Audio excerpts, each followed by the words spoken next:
El libro de Ruth cuenta la historia de una mujer llamada Noemí casada con Elimelech. Esta pareja tenían dos hijos, Kelión y Maalón. El relato cuenta que eran de Efrata, de Belén de Judá.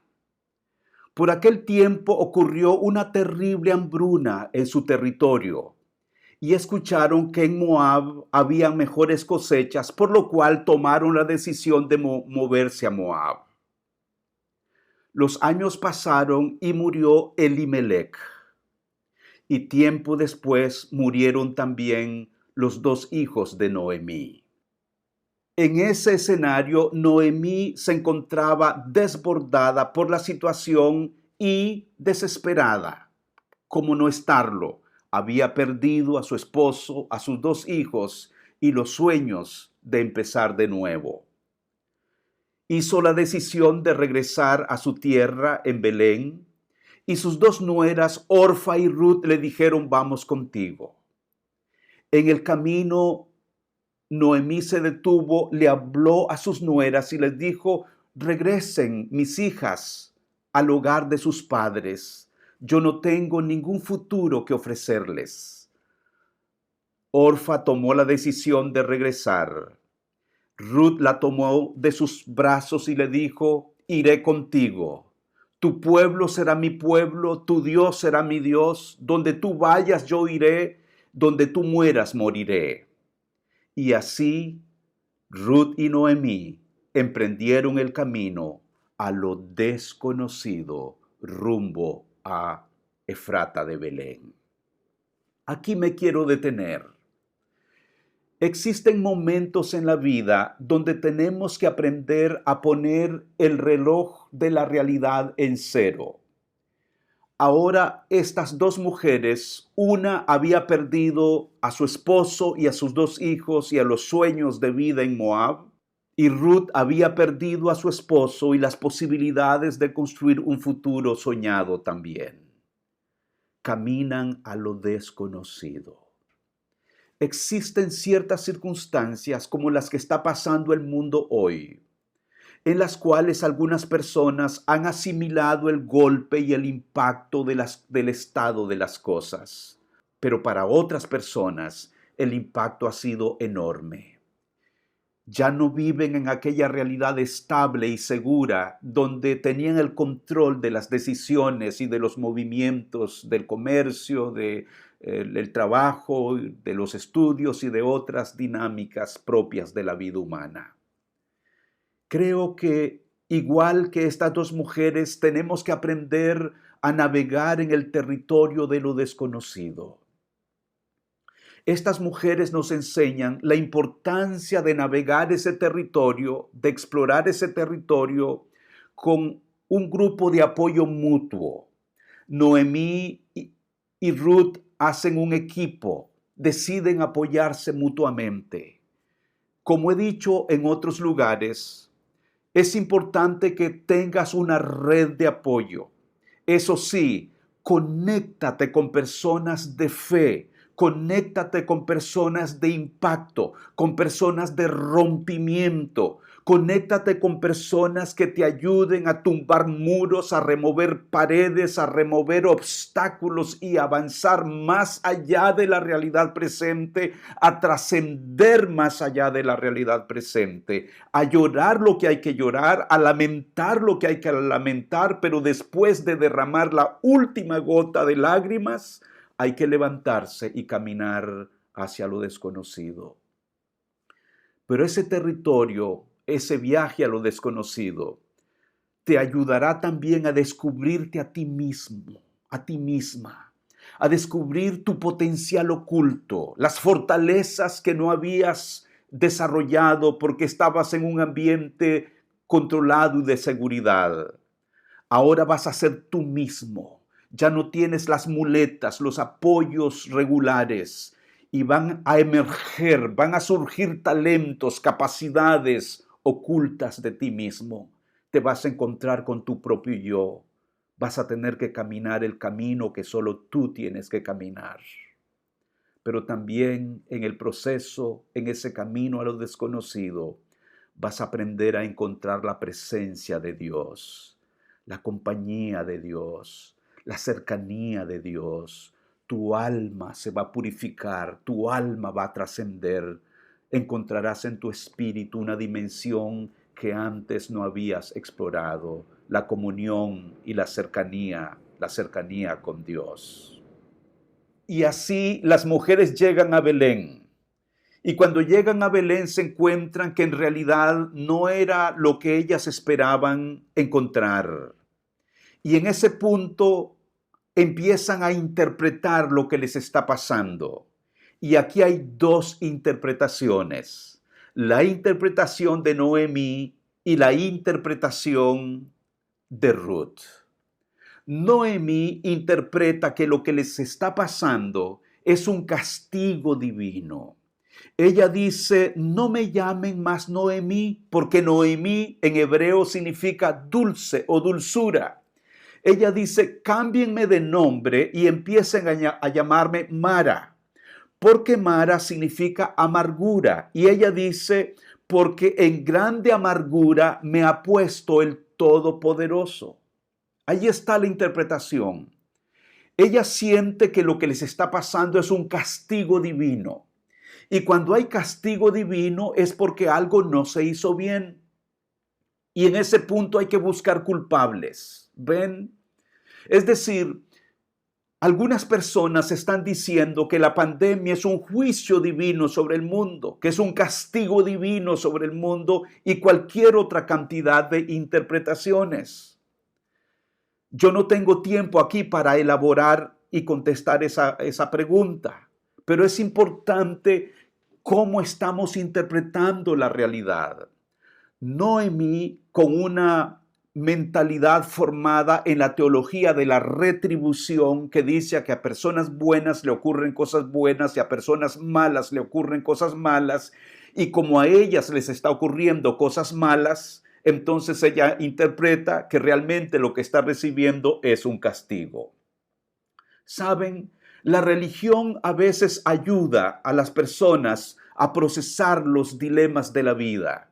Pero algunas veces cuando los dogmas se endurecen, lejos de ayudarnos a procesar los hechos de la realidad, más bien nos confunden y nos complican la vida. Ciertamente la teología de la retribución es una llave para interpretar ciertos eventos del acontecer humano, pero no es la única llave. Hay otras maneras de acceso a interpretar la realidad, pero lo dejo hasta allí. Permítanme regresar a la historia.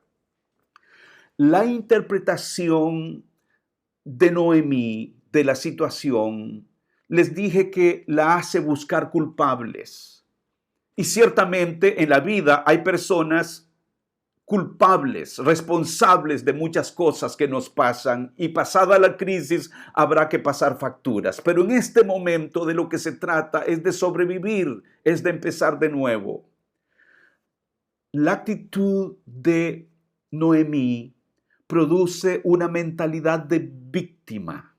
Estoy siendo atacado, atacada, me tienen acorralado, y eso paraliza. Paraliza la fe, paraliza los músculos, paraliza las manos, paraliza los pies, porque me siento víctima en vez de sentirme impulsado a hacer algo. Quizás algunos de ustedes han sido tentados a operar en el paradigma conceptual de Noemí, de interpretar las cosas como ella las estaba interpretando. Y te quiero decir que esa no es la herramienta que tienes que seguir. La realidad es muchísimo más compleja. Pero movámonos a Ruth. ¿Cómo interpreta Ruth los eventos? Ruth, en primer lugar, no especula. Ruth no teoriza, no filosofa, no teologiza.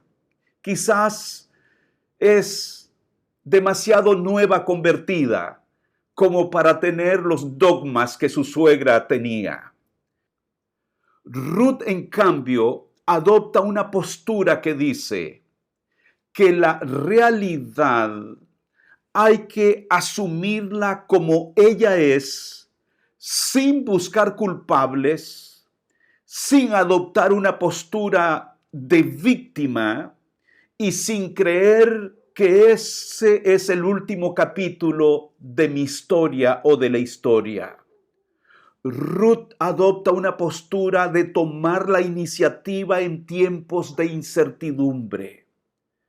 Dice el pasaje de la Biblia que Ruth la moabita le dijo a Noemí, su suegra: te ruego que me dejes ir al campo, que me dejes ir al campo a recoger espigas. Y ella fue pues y llegó al campo y espigó y llevó comida al hogar. Esto es extraordinario. Ruth no se cruza de brazos. Ruth sabe que la realidad es lo suficientemente dramática y compleja que si ella no busca cómo llevar la comida al hogar, que si ella no toma pasos prácticos para resolver cómo pago la luz, cómo le doy de comer a mis hijos, cómo llevo alimento al hogar, cómo resuelvo esto, ella sabe que si adopta la postura de su suegra, no va a avanzar. Y ella toma pasos específicos para resolver la situación. En este punto, quiero detenerme y quiero empezar a hacer conclusiones, porque ¿qué lecciones aprendemos de esta historia? Ciertamente la historia no termina aquí. La historia termina cuando Ruth se casa y Ruth llega a ser la bisabuela del rey David, de cuyo linaje nació el Señor Jesucristo. Noten cómo en los misterios de la gracia, en los misterios de Dios, aún en los peores escenarios, cosas maravillosamente hermosas pueden ocurrir. Imagínate, ¿qué iba a imaginar Ruth? Que ella iba a ser la abuela del rey de Israel y que iba a ser una de las matriarcas de cuyo linaje nació el Señor Jesucristo. Jamás se lo imaginaba. Si nosotros adoptamos la actitud correcta en medio de la situación, cosas que no nos imaginamos vienen hacia tu futuro. Posibilidades, puertas abiertas, alternativas, nuevos movimientos, nuevas empresas, nuevos negocios, nuevas células, nuevos grupos digitales, nuevos ministerios, nuevas iglesias plantadas, nuevos líderes, cosas maravillosas. El pasaje nos enseña también que en tiempos de incertidumbre no debemos paralizarnos. Debemos hacer la lectura correcta de la realidad y no debemos negar la realidad. Ella es real. Pero en esos periodos de inestabilidad, de incertidumbre, no debemos paralizarnos. La historia nos enseña que el viaje a lo desconocido nos ayuda a descubrir y a explorar áreas ocultas de nosotros mismos, tanto áreas negativas como áreas positivas, pero yo me estoy enfocando en lo positivo, a descubrir talentos, capacidades, habilidades, fortalezas, potenciales que en la zona de confort no habíamos descubierto, a descubrir nuestro verdadero yo y la fortaleza de la cual somos capaces.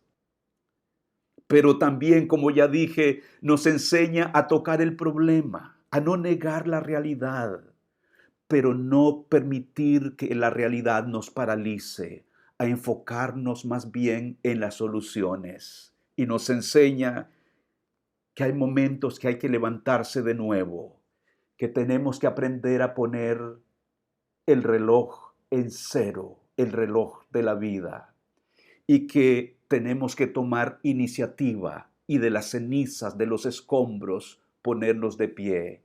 Y aprendemos que en el proceso la presencia de Dios, los recursos divinos, la fe, el poder de la oración, el poder de la palabra de Dios, el poder del apoyo mutuo, el poder del perdón, de la salvación, el poder de la gracia, son recursos ilimitados que otras tradiciones teóricas, académicas o filosóficas no tienen, pero que tú y yo tenemos esta reserva de recursos ilimitados en las bodegas de nuestra tradición y de nuestra fe cristiana. Ánimo entonces.